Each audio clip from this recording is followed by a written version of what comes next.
నమస్కారం. టీవీ6 న్యూస్ వార్తలకు స్వాగతం. ముందుగా వార్తల్లోని ముఖ్యాంశాలు. డిశ్చార్జ్ పిటిషన్పై రామచంద్రరావు వివరణ. కేసుతో బీజేపీకి సంబంధం లేదన్న స్పష్టం. న్యాయ ప్రక్రియలకు రాజకీయ రంగులో చూపొద్దన్న సూచన. చట్టం తన పని తాను చేసుకుంటుందన్న వ్యాఖ్య.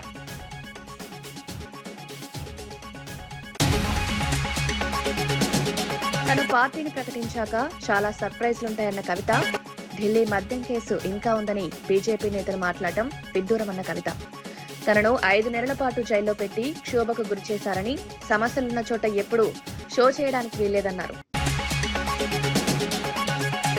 దేవాదాయ భూములు కట్టబెట్టడంపై గుడివాడ ఆగ్రహం. 100 కోట్ల విలువైన భూమి ప్రైవేటుకు ఇచ్చారన్న ఆరోపణ. కలెక్టర్ పాత్రపై ప్రశ్నలు లేవనెత్తిన మాజీ మంత్రి. సమగ్ర విచారణ జరపాలని అధికారులకు డిమాండ్. రైస్ మిల్లర్లపై అక్రమ కేసులు బనాయిస్తున్నారన్న ఆరోపణ. కమిషన్లు ఇవ్వలేదని ఒత్తిడి తెస్తున్నారన్న విమర్శలు.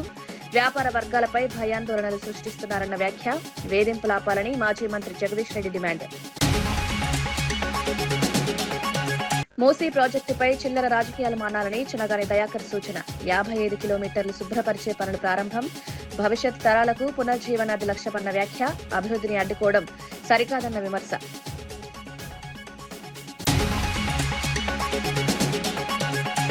మూసీ రివర్ ఫ్రంట్ డెవలప్మెంట్ ప్రాజెక్టుపై బీఆర్ఎస్ బీజేపీ పార్టీలు చిల్లర రాజకీయాలు మానుకోవాలని చెనగాని దయాకర్ అన్నారు. మూసీ పరిసర ప్రాంతాల ప్రజలకు ఎలాంటి నష్టం జరగకుండా ప్రభుత్వం చర్యలు తీసుకుంటోందని స్పష్టం చేశారు. 55 కిలోమీటర్ల మేర మూసీ నది శుభ్రపరిచే ఈ ప్రాజెక్టు తెలంగాణ ప్రతిష్టను పెంచుతుందని పేర్కొన్నారు. గతంలో బీఆర్ఎస్ పాలనలో బాధితులతో ఎలా వ్యవహరించారో ప్రజలకు తెలుసన్నారు. అభివృద్ధి కార్యక్రమాలను రాజకీయంగా అడ్డుకోవడం సరికాదని విమర్శించారు. గాంధీ విగ్రహం అంశాన్ని రాజకీయ రంగులో చూపడం దురుద్దేశపూరితమన్నారు. దాన్ని డిజైనింగ్ మార్చి నగర ప్రజలు సంవత్సరాల తరబడి పీడిస్తున్నటువంటి మూసీ నది మురికిని పారదోలి ఒక మంచినీటిని ఒక పారే ప్రాజెక్టుగా తయారు చేయాలనేది ముఖ్యమంత్రి గారి యొక్క ఒక మానస పుత్రికగా మూసీ నదిని దత్తత తీసుకొని అభివృద్ధి చేయడం అనేది తెలంగాణ ప్రజల అదృష్టంగా, ఇది మూసీ నది పరివాహక ప్రాంత ప్రజల అదృష్టంగా మనందరం కూడా భావించాలని కోరుతున్నాం. ఒకవైపు మూసీ డెవలప్మెంట్ని, మూసీ శుద్ధీకరణను వ్యతిరేకిస్తున్నటువంటి బీఆర్ఎస్ బీజేపీ నాయకులు మూసీ బాధితులతోని ఇవాళ చిల్లర రాజకీయాలు చేయడం అనేది అత్యంత దురదృష్టకరం. ఇవాళ ప్రతిపక్షాలు వెన్నపూసలేని ప్రతిపక్ష నాయకులు మూసీ బాధితులని పేరు పెట్టుకొని దాన్ని ఒక రాజకీయం చేయడం, ఫోటోల కోసం పోజులు ఇచ్చి రోజుకొక లీడర్ పోయి వాళ్ళని మానసికంగా మరింత రెచ్చగొట్టే ప్రయత్నాలు బీఆర్ఎస్ బీజేపీ నాయకులు చేయడం అనేది అత్యంత దురదృష్టకరం. తెలంగాణలో ప్రతిపక్ష నాయకుల తీరు అనేది దౌర్భాగ్యం, అంతకంటే మించిది ఏం లేదు. కాబట్టి బీఆర్ఎస్ బీజేపీ నాయకులకు, మరీ బీజేపీ నాయకులకు ఈరోజు గాంధీ విగ్రహాన్ని పెడితే కూడా వ్యతిరేకించే ప్రయత్నం జరుగుతూ ఉంది. గాంధీ సరోవర్ ప్రాజెక్టును పూర్తిగా వ్యతిరేకిస్తూ గాంధీ విగ్రహం పెట్టడానికి కూడా బీజేపీ నాయకులు వ్యతిరేకించడం అంటేనే ఇవాళ మహాత్ముడికి ఇవాళ ఎంత పెద్ద ద్రోహం తలపెడుతున్నారనే విషయాన్ని కూడా మనకు అర్థమవుతా ఉంది. ఏది ఏమైనా ఇవాళ కాంగ్రెస్ ప్రజాపాలనలో మూసీ నది పునర్జీవ నదిగా శుద్ధీకరణ జరగడం అనేది ఈ ప్రాజెక్టును మనందరం కూడా స్వాగతించాలని కూడా కోరుతా ఉన్నాం.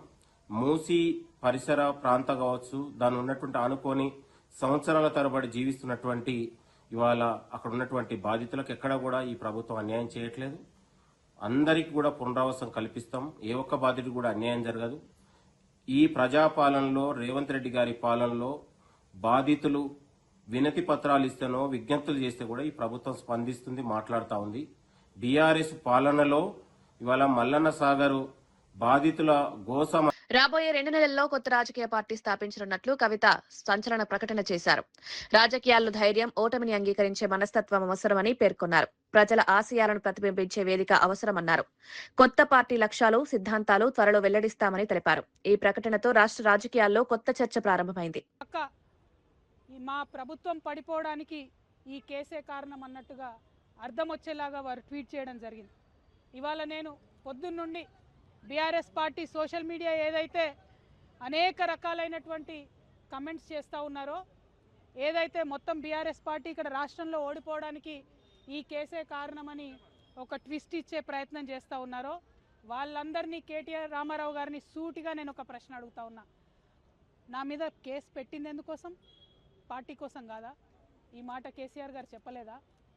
మరొకవేళ నా మీద కేసు పెట్టింది పార్టీ కోసమే అని మీ అందరికీ తెలిసి ఉంటే ఇవాళ మీరు ఏదైతే ట్వీట్ చేసిండ్రో అది నిజమే అయితే నేను జైలుకు వెళ్ళేంత వరకు కూడా ఒక్కసారి కూడా మీరు ప్రెస్ మీట్ పెట్టకపోవడం ఎందుకు? కేసీఆర్ గారు ప్రెస్ మీట్ పెట్టకపోవడం ఎందుకు? ఇంకా పెద్ద నాయకులు ఎవరు కూడా మాట్లాడకపోవడం ఎందుకు? అంటే ఆనాడేమో నేను ఒంటరిగా ఫేస్ చేసుకోవాలి, పార్టీ సోషల్ మీడియా కనీసం సపోర్ట్ చేయదు. ఆనాడు బీజేపీ సోషల్ మీడియా అంతా నేను అత్యంత పవిత్రంగా 9 రోజులు అన్నం మెతుకు తినకుండా బతుకమ్మ చేసే వ్యక్తిని నేను. అత్యంత పవిత్రంగా నేను బతుకమ్మ ఎత్తుకొని ఈ జాతి సంస్కృతిని చాటి చెప్పినటువంటి బిడ్డను నేను. ఆ బతుకమ్మ ప్లేస్లో లిక్కర్ బాటిల్ పెడితే బీఆర్ఎస్ పార్టీ సోషల్ మీడియా ఆనాడు ఏమైంది? మీరు ఆనాడే ఎదుర్కొని ఉంటే ఈ గతి పట్టేదా బీఆర్ఎస్ పార్టీకి? బీఆర్ఎస్ పార్టీ అసెంబ్లీ ఎన్నికల్లో ఓడిపోవడానికి నేను కారణమా? ఒక్కసారి ప్రజలు కూడా రివైండ్ బటన్ దయచేసి నా కోసం ప్రెస్ చేసి ఆలోచన చేయాలి. ఆనాడు ఉన్న అంశాలు ఏంటిది? ఇండ్లు ఇవ్వలేదన్న అంశం, ఉద్యోగాలు ఇవ్వలేదన్న అంశం, దోపిడీదారులకు టికెట్లు మార్చమని ఎంతమంది మొత్తుకున్నా మార్చకుండా వాళ్ళనే మళ్ళీ ప్రజల మీద రుద్దాలనేటటువంటి చేసిన ప్రయత్నం, ఈ అంశాలు కాదా ఆనాడు చర్చలో ఉన్నాయి? అన్నిటికన్నా ఎక్కువ అహంకారం అనేటటువంటి అంశం కాదా చర్చ? ఇవాళ వచ్చినటువంటి తీర్పుని అనుగుణంగా మలుచుకొని బీఆర్ఎస్ పార్టీ ఓటమిని నా మెడలో వేయాలని చూస్తున్నారు. ఇది కరెక్ట్ కాదు. కేటీఆర్ గారు, మీరు ప్రజలకు జవాబుదారీగా ఉండాలి. You are living in a denial my dear brother. Accept the fact, understand what has happened during that election. Railway ప్లాట్ఫామ్ల వద్ద గ్లోబల్ టెండర్ల పేరుతో స్థానికులకు అవకాశాలు దూరమవుతున్నాయని మాజీ ఎమ్మెల్యే దాస్యం వినయ్ భాస్కర్ విమర్శించారు. కేంద్రంలోని బీజేపీ ప్రభుత్వం స్థానికుల ప్రయోజనాలను విస్మరిస్తోందని ఆరోపించారు. టెండర్లలో స్థానికులకు ప్రాధాన్యం కల్పించాలంటూ దశల వారీగా ప్రజా ఉద్యమం చేపడతామన్నారు. వరంగల్లో నిర్వహించనున్న ధర్నాకు మాజీ మంత్రి హరీష్ రావును హాజరవుతారని పేర్కొన్నారు. స్థానిక వ్యాపారులకు న్యాయం జరిగే వరకు పోరాటం కొనసాగిస్తామని హెచ్చరించారు. పేదవాని సమస్యలు అర్థమవుతుంది. ఈ ప్లాట్ఫామ్ లో నేను కూడా చాలా సందర్భాలలో ఇక్కడ బుక్ స్టాల్ ఉండే, కూల్ డ్రింక్ షాపులు ఉండే, పల్లి చెక్కీలు షాపులు ఉండే, బిస్కెట్ స్టాళ్ళు ఉండే. ఈ రోజు ఆ లోకల్ వాళ్ళు అమ్మే ఈ స్టాల్ అన్ని కూడా పోయినాయి. ఎవరికి వచ్చినాయి? పక్కకున్న ఏపీ టెండర్, ఏపీ రాష్ట్రంలోకి వచ్చినాయి, మహారాష్ట్రలోకి వచ్చినాయి. అక్కడ వీళ్ళందరూ కూడా మా ప్రాంత బిడ్డలందరూ కూడా కూలీలుగా పనిచేస్తున్నారు. స్థానికులను పొట్టగొట్టే ప్రయత్నం ఈ కేంద్రంలో ఉన్నటువంటి బీజేపీ ప్రభుత్వం చేయొద్దని చెప్పి ఈ పోరుగల్ లాంటి ఓరుగల్ నుంచి ఈ పోరాటం స్టార్ట్ అయింది అన్నటువంటి విషయాన్ని కూడా ఈ సందర్భంగా తెలియజేస్తున్నా. బోడగుట్ట ప్రాంతంలో రైల్వే ట్రాక్ మరి దాటుతున్నటువంటి సందర్భంలో అనేక ప్రమాదాలు జరిగినాయి. కాబట్టి ఇక్కడ ఉన్నటువంటి మున్సిపల్ అధికారులు కానీ, రైల్వే అధికారులు కానీ ప్రజల ప్రాణాలతో చెలగాటమాడకుండా ఫుట్ ఓవర్ బ్రిడ్జ్ తక్షణమే రావాలని చెప్పి మేము డిమాండ్ చేస్తున్నాం. ఏదేమైనప్పటికీ కూడా ఇది దశల వారీగా ఉద్యమం కొనసాగుతుంది. గల్లీ నుంచి ఢిల్లీ వరకు తీసుకుపోతాం. రేపు ఉదయం 10 నుంచి 2 వరకు కాజ్పేట్ చౌరస్తాలో ఈ డిమాండ్స్ ను రైల్వే అధికారుల దృష్టికి, కేంద్ర ప్రభుత్వం దృష్టికి తీసుకొచ్చేదానికి మేము ఉద్యమం చేపట్టబోతున్నాం. ఇక్కడ ఉన్నటువంటి వర్క్ షాప్లు కానీ దయచేసి వేరే ప్రాంతానికి తరలించొద్దు. ఒకవేళ మీరు తరలించినట్టయితే ప్రజా ఉద్యమానికి శ్రీకారం చుడతామన్నటువంటి విషయాన్ని కూడా ఈ సందర్భంగా తెలియజేసుకుంటూ, రేపు ఈ ధర్నా కార్యక్రమానికి అసెంబ్లీలో ఉన్నటువంటి deputy floor leader Harish Rao గారు రాబోతున్నారు. రేపు ధర్నా కార్యక్రమంతో ప్రారంభమై ఖచ్చితంగా 80% స్థానికులకు ఉద్యోగాలు ఈ కోచ్ ఫ్యాక్టరీలో వచ్చే వరకు ఖచ్చితంగా మా పోరాటం కొనసాగుతుంది. 8వ తారీఖు 9వ తారీఖు పార్లమెంట్ మరి సెషన్ స్టార్ట్ కాబోతుంది. కాబట్టి మరి తెలంగాణలో ఉన్నటువంటి బీజేపీ, కాంగ్రెస్ పార్లమెంట్ సభ్యులకు విజ్ఞప్తి చేస్తున్నాం. దయచేసి ఈ ప్రాంత సమస్యలపైన మీరు పోరాడండి, ప్రాంత ప్రజల మనుగడను కాపాడండి, ప్రాంత ప్రజల మనోభావాలను గౌరవించండి అని చెప్పి కాంగ్రెస్, బీజేపీ పార్లమెంట్ సభ్యులను విజ్ఞప్తి చేస్తున్నాం, డిమాండ్ చేస్తున్నాం. పవిత్రమైన ప్రసాదంపై నిందలు వేస్తూ కూటమి నాయకులు మతాన్ని రాజకీయాలకు వాడుకుంటున్నారని మాజీ ఎమ్మెల్యే కరణం ధర్మశ్రీ ఆరోపించారు. కొందరు అధికారులు కూడా కూటమి కార్యకర్తలా వ్యవహరిస్తున్నారని విమర్శించారు. సనాతన ధర్మం పేరుతో ప్రజలను తప్పుదారి పట్టించే ప్రయత్నాలు జరుగుతున్నాయన్నారు. మత అంశాలను రాజకీయ లాభం కోసం వినియోగించడం తగదని హెచ్చరించారు.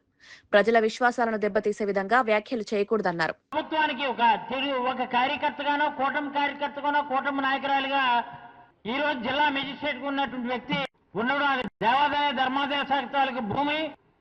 ఖమ్మమ్మ ఆవిడ పేరు దూరి కామమ్మ అనే సత్తరు అనేది పేరు అనమాట. యాక్చువల్గా అనకాపల్లిలో వాసవి చెందుతాయని చెప్పి దూరి కామమ్మ అనే వ్యక్తి, సూరాన్ అనే వ్యక్తి ఇద్దరు కలిపి బ్రాహ్మణుల భోజన వసతి కోసం ఆ రోజు అన్నదాన సత్తరువుని ఏర్పాటు చేసి అది చౌట్రీని ఎండోమెంట్ లో ఉంచి దాన్ని కాపాడి అక్కడ వర్తకులకి బ్రాహ్మణులకి భోజన నిమిత్తం ఇచ్చినటువంటిది సత్రం. అది ఇది అందరికీ తెలుసు. అనకాపల్లి జిల్లాలో ఉన్నటువంటి ప్రతి ఒక్కరికి తెలుసు. ఇది దీని మీద ఏనాటి నుంచో కన్ను వేసుకున్నటువంటి ఆనాడు 2014, 2019 తెలుగుదేశం నాయకులు పావులు కలిపి ముందుకు వెళ్తే తర్వాత మేము అధికారంలోకి వచ్చినప్పుడు మా దృష్టికి వచ్చిన ఇది ప్రభుత్వం అసలు కాపాడవలసిన బాధ్యత ప్రభుత్వం ఉందని చెప్పి ఆ రోజు ఫైల్ కదలలేకుండా చేస్తే వారసులు అంటే ఎవరు కొడుకో కూతురో ఉంటారు.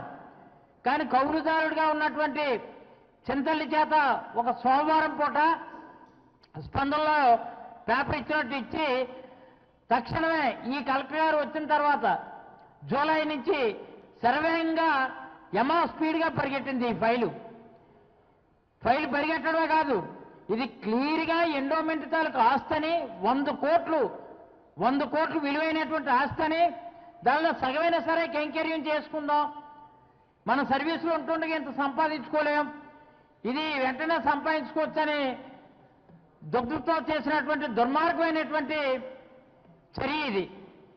మరి ఒక ఉన్నతమైనటువంటి స్థానంలో పేదవాడి భూమిని కాపాడవలసిన బాధ్యత లేదు, ప్రభుత్వం తాలూకు భూమిని కాపాడవలసిన బాధ్యత మీది. ఇప్పుడే అమర్నాథ్ చెప్పాడు. నల్గొండ జిల్లా రైస్ మిల్లర్లపై కాంగ్రెస్ మంత్రులకు కమిషన్లు ఇవ్వలేదనే కారణంతో అక్రమ కేసులు బనాయిస్తున్నారని మాజీ మంత్రి జగదీష్ రెడ్డి ఆరోపించారు. ఎన్నికల ఖర్చుల కోసం డబ్బులు సమీకరించడానికే ఈ ఒత్తిడులు చేస్తున్నారని విమర్శించారు. రైస్ మిల్లర్లను అరెస్టులు చేసి భయభ్రాంతులకు గురి చేస్తున్నారని అన్నారు. కాంగ్రెస్ ప్రభుత్వం అన్ని వర్గాలను మోసం చేస్తోందని, దోపిడీ పాలన కొనసాగుతోందని తీవ్రంగా మండిపడ్డారు. కేరళ ఎన్నికల ఖర్చుల కోసం తెలంగాణ నుంచి నిధులు తరలించే ప్రయత్నం జరుగుతోందని ఆరోపించారు. వ్యాపార వర్గాలపై వేధింపులు ఆపాలని డిమాండ్ చేశారు. చేసి జైల్లో పనిచేస్తా ఉన్నారు. ఈ ప్రభుత్వం వచ్చిన కానుంచి అన్ని వర్గాల ప్రజల్ని మోసం చేసుడు, వాళ్ళు దోపిడీ చేసుడు తప్ప ఇంకొకటి లేదు. ప్రత్యేకించి తెలంగాణలో వాస్తవానికి ఉమ్మడి నల్గొండ జిల్లాలో భారతదేశంలోనే అత్యంత ఎక్కువ పంట పండించిన జిల్లాగా నల్గొండ జిల్లా రికార్డు సృష్టిస్తే ఆ 10 ఏళ్లలో ఏ ఒక్కరోజు కూడా రైతులకు ఇబ్బంది లేకుండా, మిల్లర్లకు ఇబ్బంది లేకుండా, కరోనా సమయంలో కూడా అధికారులు, మా ప్రజాప్రతినిధులు, మా ఎమ్మెల్యేలు, మా సర్పంచులు, ఎంపీటీసీలు, జడ్పీసీతో సహా ప్రతి ఒక్కరు కూడా చక్కటి కోఆర్డినేషన్ చేసుకొని ఎవరికే ఇబ్బందులు రాకుండా కాపాడుకుంటూ వచ్చినాం, ప్రతి గింజలు కొనుక్కుంటూ వచ్చినాం. కానీ ఈ ప్రభుత్వం వచ్చిన తర్వాత ఒకవైపేమో దోపిడీదారులకు, దళారులకు వదిలేసి రైతాంగం యొక్క ధాన్యం కొనుగోలు చేయకుండా ఆ సమయానికి ధరలు తగ్గించి అమ్ముకోమని చెప్పి, ఆ ధరలు తగ్గించి అమ్ముకోమని చెప్పి దానికి ప్రతికూలంగా మాకు ఎన్నికల ఖర్చులు లంచాలు ఇవ్వాలని చెప్పి మిల్లర్ల మీద ఒత్తిడి చేసి కూడా దుర్మార్గంగా వాళ్ళు భయభ్రాంతులకు గురి చేస్తున్నారు. కొంతమందిని అరెస్ట్ చేయడం, మిగతా వాళ్ళకి ఫోన్ చేసి మీరు కూడా జైలు పోతారా, మాకేమైనా సమర్పిస్తారా అని చెప్పి ఈ రకంగా నల్గొండ జిల్లా మంత్రి కావచ్చు, సూర్యాపేట మంత్రి కావచ్చు, మంత్రులు కూడా దుర్మార్గమైన అవినీతికి పాల్పడుతున్నారు. మరి ఈ విషయాన్ని కూడా జిల్లా ప్రజలు కావచ్చు, జిల్లా వ్యాపారస్తులు అందరూ కూడా గమనించాలని చెప్పి నేను కోరుతాను. అనకాపల్లి నియోజకవర్గంలో 100 కోట్ల రూపాయల విలువైన దేవాదాయ శాఖ భూమిని ప్రైవేట్ వ్యక్తులకు కట్టబెట్టారని మాజీ మంత్రి గుడిమాడ అమర్నాథ్ ఆరోపించారు. బ్రాహ్మణ భోజన సత్రం కోసం దాతలిచ్చిన భూమిని ఇతర ప్రయోజనాలకు వినియోగిస్తున్నారని మండిపడ్డారు. కలెక్టర్ పాత్రపై కూడా ప్రశ్నలు లేవనెత్తారు. దేవాదాయ భూముల పరిరక్షణలో వ్యవస్థలు విఫలమయ్యాయని అన్నారు. ఈ అంశంపై సమగ్ర విచారణ జరపాలని డిమాండ్ చేశారు. తారాదత్తం చేసినటువంటి కాపీ ఇది. ఇంత పెద్ద ఎత్తున ఇది ఇందాక నేను చెప్పినట్టు 1915లో ఎవరైతే ఈ దూరి కామమ్మ అనేటువంటి వారు డొనేట్ చేశారో 1915 డాక్యుమెంట్ ఇది బ్రాహ్మణుల సత్రం కోసం, బ్రాహ్మణులకి భోజనాలు నిమిత్తం నిర్మించాల్సినటువంటి సత్రం గురించి మేము ఆ టెంపుల్కి ఇస్తున్నట్టుగా ఎవరైతే కౌలుదారుడు ఉన్నాడో కౌలుదారుడికి సంబంధించినటువంటి పాస్బుక్ క్లియర్ గా కౌలుదారుడు అని చెప్పి పాస్బుక్ ఉంది. ఇవన్నీ ఉన్నా సరే మరి కలెక్టర్ గారికి కనబడలేదు. ఓ పక్కేమో హిందుత్వం గురించి, దేవాలయాల గురించి, దైవం గురించి, మతం గురించి ప్రభుత్వాలు మాట్లాడుతున్నా ఉన్నాయి. ఓ పక్కేమో దేవుడి భూములు కైంకర్యం అయిపోతా ఉన్నాయి. ఇప్పుడు కూడా నాకు తెలిసి నేను మొట్టమొదటిసారి నా రాజకీయ చరిత్రలో 20 సంవత్సరాలు నేను వచ్చిన 2 దశాబ్దాలు పూర్తయింది. 2006లో రాజకీయాల్లోకి వచ్చా, 2026 మొట్టమొదటిసారి ఒక అధికారి మీద, ఒక ఐఏఎస్ అధికారి మీద, ఈరోజు దేశంలోనే అత్యున్నతమైనటువంటి పదవి ఐఏఎస్ పోస్ట్, అటువంటి పోస్ట్ లో ఉన్నటువంటి అధికారి ఈ పనులు చేస్తా ఉన్నారనంటే అసలు ఏమనాలి? వ్యవస్థలు ఏమైపోతా ఉన్నాయి? జిల్లాలో మీరు వచ్చి 2 సంవత్సరాలు అనకాపల్లి జిల్లా కలెక్టర్గా వచ్చి దాదాపు 20 మాసాలు పూర్తయింది. చెప్పండి, మీరు చేసినటువంటి మార్క్ ఏంటి చెప్పండి అనకాపల్లి జిల్లా మీద. ఓ పక్కేమో షుగర్ ఫ్యాక్టరీ, చోడవరం షుగర్ ఫ్యాక్టరీకి చైర్మన్ గా ఉన్నారు. ఎవరైతే చైర్మన్ గా ఉన్నారు. మొట్టమొదటిసారి 65 సంవత్సరాల చరిత్రలో మొదటిసారి షుగర్ ఫ్యాక్టరీ ఆగిపోవడం ఈ సంవత్సరం. గత సంవత్సరం 36 కోట్ల రూపాయలు రైతులు బకాయిలు చెల్లించలేదు, మాట్లాడరు. ఈ సంవత్సరం 3,300 రూపాయలు చెరుకు టన్నుకి చెల్లించాలని చెప్పి ప్రైవేట్ ఫ్యాక్టరీలు తరలిస్తున్నటువంటి క్రమంలో రేటు 3,300 రూపాయలు చెరుకు ఫిక్స్ చేస్తే రైతుకేమో 2,800 రూపాయలు ఇస్తా ఉన్నారు. కలెక్టర్ మాట్లాడదు, వాళ్ళు మాట్లాడరు. 500 రూపాయలు ఏమైపోయినట్టు, ఎవరి జేబులోకి వెళ్ళిపోయినట్టు. దాదాపు 1,00,000కు పైగా టన్నులు అనకాపల్లి, చోడవరం, మాడుగుల ప్రాంతం నుంచి ఈరోజు ప్రైవేట్ ఫ్యాక్టరీలకు వెళ్ళినాయి. అనకాపల్లి నడిబొడ్డున దాదాపు గజం 1,50,000 నుంచి 2,00,000 రూపాయలు విలువైనటువంటి ప్రాంతంలో దాదాపు 6,000 గజాలంటే ఆప్ నాయకుడు అరవింద్ కేజ్రీవాల్ కేంద్ర ప్రభుత్వంపై తీవ్ర విమర్శలు చేశారు. తాను మనీష్ సిసోడియాను అక్రమంగా జైలుకు పంపి ఢిల్లీ అభివృద్ధిని అడ్డుకున్నామని ఆరోపించారు. ఢిల్లీలో కాలుష్య సమస్యపై కేంద్రం నిర్లక్ష్యం చూపుతోందని విమర్శించారు. ప్రజల సంక్షేమం కంటే రాజకీయాలకు ప్రాధాన్యమిస్తున్నారన్నారు. దేశీయ, అంతర్జాతీయ అంశాలపై ప్రధాని స్పందన ప్రశ్నించారు. तो उन्होंने एक षड्यंत्र रचा। जनता जानती है कि केजरीवाल ईमानदार, उन्होंने कहा केजरीवाल की ईमानदारी पे चोट करो। जनता जानती है कि आम आदमी पार्टी ईमानदारी, उन्होंने कहा आम आदमी पार्टी की ईमानदारी पे चोट करो। उन्होंने आम आदमी पार्टी को खत्म करने के लिए षड्यंत्र रचा और बोले केजरीवाल बेईमान है, केजरीवाल बेईमान है, केजरीवाल बेईमान है, केजरीवाल ने शराब घोटाला किया, केजरीवाल पैसे खा गया, केजरीवाल ने 100 करोड़ रुपए खा लिए। मैंने जिंदगी में केवल ईमानदारी कमाई है, मैंने जिंदगी में केवल इज्जत कमाई है, एक नया पैसा नहीं कमाया मैंने अपनी जिंदगी में। इन लोगों की तरह नहीं हूं मैं। मैंने जिंदगी में एक नया पैसा नहीं कमाया, केवल ईमानदारी कमाई है, और ये उस ईमानदारी के ऊपर चोट करना चाहते थे। उसके लिए इन्होंने षड्यंत्र रचा था। आज कोर्ट के ऑर्डर के बाद ये साबित हो गया देश के सामने, केजरीवाल कट्टर ईमानदार है, मनीष सिसोदिया कट्टर ईमानदार है, संजय सिंह कट्टर ईमानदार है, दुर्गेश कट्टर ईमानदार है, आम आदमी पार्टी कट्टर ईमानदारी है। हम नहीं कह रही है, कोर्ट ने सारे देश के सामने बोला है। कई लोग ये कहते हैं जेल से आने के बाद केजरीवाल चुप क्यों हो गया, केजरीवाल गायब हो गया, केजरीवाल कहां गया। मैं कोई नेता नहीं हूं, मैं कोई पॉलिटिशियन नहीं हूं। पॉलिटिशियन को फर्क नहीं पड़ता, उनको 4 गाली दे दो, मोटी चमड़ी होती है। मैंने जिंदगी में केवल ईमानदारी कमाई है। मेरे को जब कोई बेईमान बोलता है मुझे फर्क पड़ता है। मेरे को जब जेल भेजा जाता है, मेरे परिवार के ऊपर ताने मारे जाते हैं, मेरे को फर्क पड़ता है। केजरीवाल को फर्क पड़ता है। इसलिए मैंने तय किया था कि जब सारे देश के सामने मैं निर्दोष साबित हो जाऊंगा तब तक मैं चुप रहूंगा। आज मेरे दिल से बहुत बड़ा बोझ उतर गया।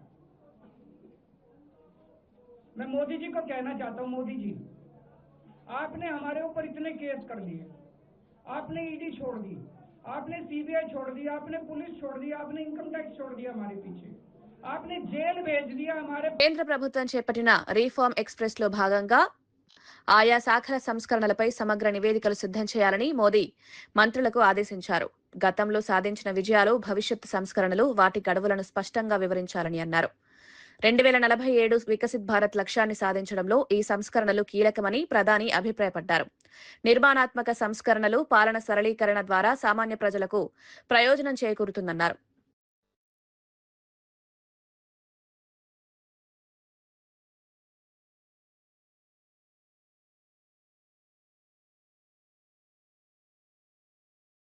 కేజ్రీవాల్ కవితపై దాఖలైన డిశ్చార్జ్ పిటిషన్ పూర్తిగా న్యాయపరమైన ప్రక్రియ మాత్రమేనని బీజేపీ రాష్ట్ర అధ్యక్షుడు రామచంద్రరావు స్పష్టం చేశారు. ఈ కేసుతో బీజేపీకి ఎలాంటి సంబంధం లేదన్నారు. ఢిల్లీ ఎక్సైజ్ పాలసీ వ్యవహారంపై మొదటగా ఫిర్యాదు చేసింది కాంగ్రెస్ పార్టీయేనని పేర్కొన్నారు. రాజకీయంగా బీజేపీపై ఆరోపణలు చేయడం సరైంది కాదన్నారు. చట్టం తన పని తాను చేసుకుంటుందని, ఎవరు దోషులైనా న్యాయ వ్యవస్థ నిర్ణయిస్తుందని అన్నారు. వారి ఒక నిర్దోషం కారు అని చెప్పడానికి అది ఒక పరిస్థితి కాదు. దీని మీద సిబిఐ వాళ్ళ నిర్ణయం తీసుకుంటారు. బహుశా అప్పీల్ పోవచ్చు వాళ్ళు. ఇది ఓన్లీ ట్రయల్ కోర్టులో జరిగినటువంటి నిర్ణయం. ఇది ఎటువంటి వాస్తవాలు లేకపోతే సెల్ ఫోన్ ఎందుకు కాలు పెట్టాలి, సిమ్ కార్డు ఎందుకు కాలు పెట్టాలి, కేజ్రీవాల్ గారి పాలసీలు ఎందుకు మార్చుకోవాలి? మండలి చైర్మన్ కొయ్యే మోషన్ రాజు ఏకపక్షంగా సభను నడుపుతున్నారని కూటమి ఎమ్మెల్సీలు అసంతృప్తి వ్యక్తం చేశారు. సభలో ప్రతిపక్షానికి తగిన అవకాశాలు ఇవ్వడం లేదని ఆరోపించారు. చర్చలకు సమయం కేటాయింపులో అసమానతలున్నాయని విమర్శించారు. ప్రజాస్వామ్య పద్ధతులను పాటించాలని డిమాండ్ చేశారు. సభను నిష్పాక్షికంగా నడపాల్సిన బాధ్యత చైర్మన్దేనని గుర్తు చేశారు. ఈ వ్యవహారం రాజకీయ వర్గాల్లో చర్చకు దారితీసింది. మండలి చైర్మన్ గారి యొక్క ఆలోచన సభ సక్రమంగా నడిపించాలనే తాపత్రయం కూడా ఎక్కడ కనిపించట్లేదు అనేది నా భావన. ఎండోమెంట్స్ మినిస్టర్ గారు ఒక స్టేట్మెంటు ఇవ్వడానికి సిద్ధపడినప్పుడు అవకాశం ఇవ్వాల. ఎవరు కల్తీ చేశారు, ఏ రకంగా కల్తీ జరిగింది, ఎవరు దోషులు అనేది చాలా స్పష్టంగా తెలిసినటువంటి వైసీపీ నాయకత్వం దీన్ని పక్కదోవ పట్టించడానికి, చర్చ జరగకుండా చూడటానికి ప్రయత్నం చేస్తూ ఉంటే ఎండోమెంట్స్ మినిస్టర్ గారు దీన్ని స్టేట్మెంట్ ఇస్తారు అంటే శాసన మండలి చైర్మన్ గారు ఈ రోజున రూలింగ్ ఇవ్వటం అనేది చాలా బాధాకరం. ఎండోమెంట్ మినిస్టర్ గారు సభలో సభ్యులందరికీ ప్రభుత్వం తరపున ఒక నోటుని సబ్మిట్ చేశారు. దాన్ని ఎల్ఓపి గారు మాకు నోటు అందలేదన్నారు.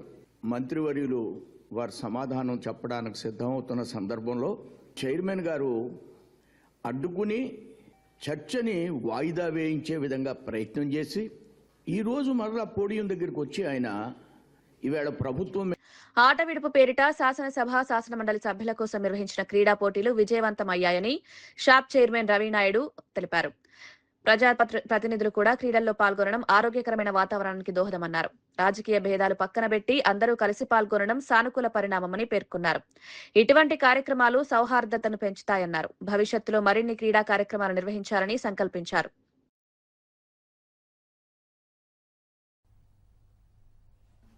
వైసీపీ సోషల్ మీడియా నిజంగా సిగ్గుందా అని అడుగుతున్నా. మళ్ళా అసలు క్రీడలంటే మీకు తెలుసా అని అడుగుతున్నా. ఎమ్మెల్యేలు, ఎమ్మెల్సీలు, మినిస్టర్సు ఇక్కడ శాసనసభ జరుగుతూ వాళ్ళ టైం అంతా అక్కడ అయిన తర్వాత రిమైనింగ్ టైంలో క్రీడలు పెట్టాం. శాసనసభ ఆపి పెట్టలే. ఇక్కడ మంత్రులు కానీ, ఎమ్మెల్యేలు కానీ, ఎమ్మెల్సీలు కానీ మేము క్రీడాకారులకు మద్దతుగా ఉన్నాం, క్రీడలను ప్రోత్సహిస్తాం, ఈ రాష్ట్రాన్ని క్రీడాంధ్రప్రదేశ్గా మార్స్తామని చెప్పి వాళ్ళు మద్దతుగా ఇక్కడికి వచ్చారు. దాని మీద కదా దుష్ప్రచారం చేశారు సోషల్ మీడియాలో చేశారు. మేము ఒకటే చెప్తున్నాం, మీ జగన్మోహన్ రెడ్డి ఆడింది. ఖమ్మంలో భూదాన్ భూముల్లో ఇల్లు కోల్పోయిన బాధితులను కూనంనేని సాంబశివరావు పరామర్శించారు. టీటీడీసీ పునరావాస కేంద్రంలో బాధితుల వివరాలు తెలుసుకున్నారు. 217 ఇళ్ల యాజమాన్యాన్ని గుర్తించి అసలైన లబ్ధిదారులకు న్యాయం చేయాలని అధికారులను కోరారు. గ్రామసభ తరహాలో పారదర్శకంగా విచారణ జరపాలని సూచించారు. పేదలకు న్యాయం జరగకపోతే కలెక్టరేట్ వద్ద ఆందోళన చేపడతామని హెచ్చరించారు. భూదాన్ భూముల అంశంపై ప్రభుత్వం స్పష్టమైన నిర్ణయం తీసుకోవాలని డిమాండ్ చేశారు.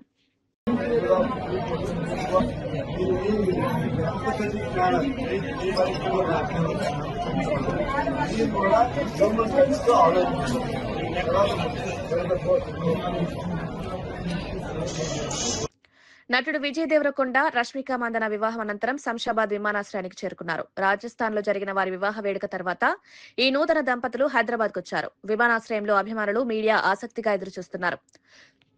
పెళ్లి వేడుకను గోప్యంగా నిర్వహించినప్పటికీ వారి చేరికతో సోషల్ మీడియాలో సందడి నెలకొంది. అభిమానులు వారికి శుభాకాంక్షలు తెలియజేశారు. సినీ పరిశ్రమలో ఈ జంట వివాహం హాట్ టాపిక్ గా మారింది.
వార్తలు ముగించే ముందు ముఖ్యాంశాలు మరోసారి.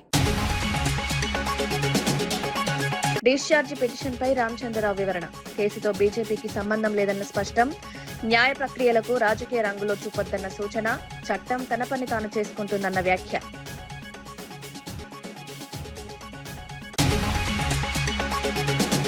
తను పార్టీని ప్రకటించాక చాలా సర్ప్రైజ్లుంటాయన్న కవిత. ఢిల్లీ మద్యం కేసు ఇంకా ఉందని బీజేపీ నేతలు మాట్లాడటం విడ్డూరమన్న కవిత. తనను 5 నెలల పాటు జైల్లో పెట్టి క్షోభకు గురిచేశారని, సమస్యలున్న చోట ఎప్పుడూ షో చేయడానికి వీల్లేదన్నారు. దేవాదాయ భూములు కట్టబెట్టడంపై గుడివాడ ఆగ్రహం. 100 కోట్ల విలువైన భూమి ప్రైవేటుకు ఇచ్చారన్న ఆరోపణ. కలెక్టర్ పాత్రపై ప్రశ్నలు లేవనెత్తిన మాజీ మంత్రి. సమగ్ర విచారణ జరపాలని అధికారులకు డిమాండ్. రైస్ మిల్లర్లపై అక్రమ కేసులు బనాయిస్తున్నారన్న ఆరోపణ. కమిషన్లు ఇవ్వలేదని ఒత్తిడి తెస్తున్నారన్న విమర్శలు. వ్యాపార వర్గాలపై భయాందోళనలు సృష్టిస్తున్నారన్న వ్యాఖ్య. వేధింపులాపాలని మాజీ మంత్రి జగదీష్ రెడ్డి డిమాండ్. మూసీ ప్రాజెక్టుపై చిల్లర రాజకీయాలు మానాలని చనగాని దయాకర్ సూచన. 55 కిలోమీటర్లు శుభ్రపరిచే పనులు ప్రారంభం. భవిష్యత్ తరాలకు పునర్జీవనాది లక్ష్యమన్న వ్యాఖ్య. అభివృద్ధిని అడ్డుకోవడం సరికాదన్న విమర్శ.